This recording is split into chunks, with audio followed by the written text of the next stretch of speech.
Père, merci. Ce matin, je prie afin que mon cœur s'ouvre à toi et que je sois dans ta main comme un instrument très utile. Que ma vie ressemble à ta vie et que mon cœur ressemble à ton cœur.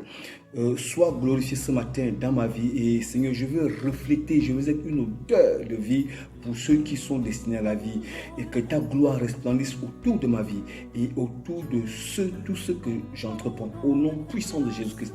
Amen. Alors aujourd'hui, nous sommes dans un nouveau thème et nous allons élucider, comprendre, décrypter, enseigner, travailler sur la notion de s'instruire et de s'appliquer à la parole de Dieu. Alors, il y a bien des principes qui, si nous ne savons les fondements et nous n'avons pas connaissance profonde, nous serons difficiles d'appliquer et de les, disons, de les comprendre, bien sûr.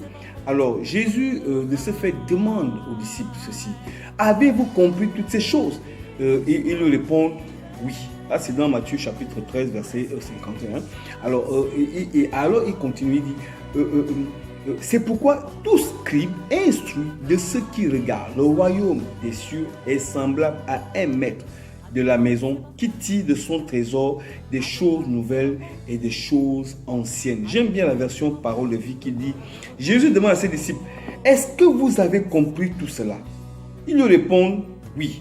Jésus leur dit, un maître de la loi qui devient disciple du royaume des cieux, voici à qui il ressemble. Il est comme un maître de maison qui tire de son trésor des choses nouvelles et des choses anciennes. Alors, est-ce que les disciples comprennent ce que le Seigneur leur donne à ce moment donné? Je ne suis pas très sûr. Parce que je ne suis pas sûr que les disciples,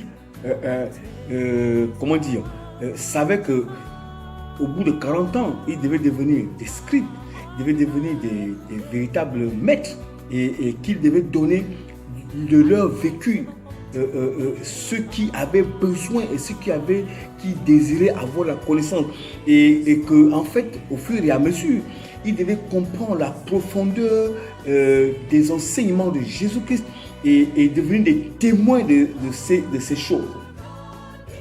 Alors vous savez, un bon scribe, normalement c'est dans le sens historique, est défini comme une personne qui pratique l'écriture. Je lis, son activité consiste à écrire à la main des textes administratifs, bien sûr, des textes religieux, et des textes juridiques ou des documents privés.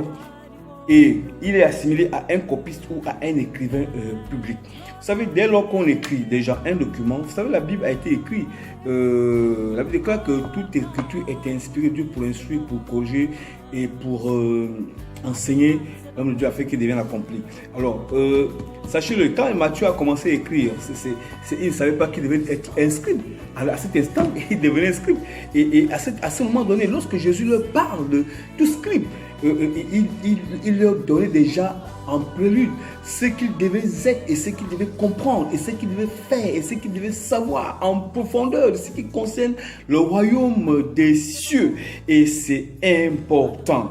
Vous savez, il y a des choses que nous devons bien comprendre avant d'accomplir ou d'agir, parce que demain, ceci peut nous porter préjudice. Alors, demain, nous allons continuer pour comprendre à peu près ou en profondeur les choses que le Seigneur nous révèle. C'est important. Que Dieu vous bénisse. Amen.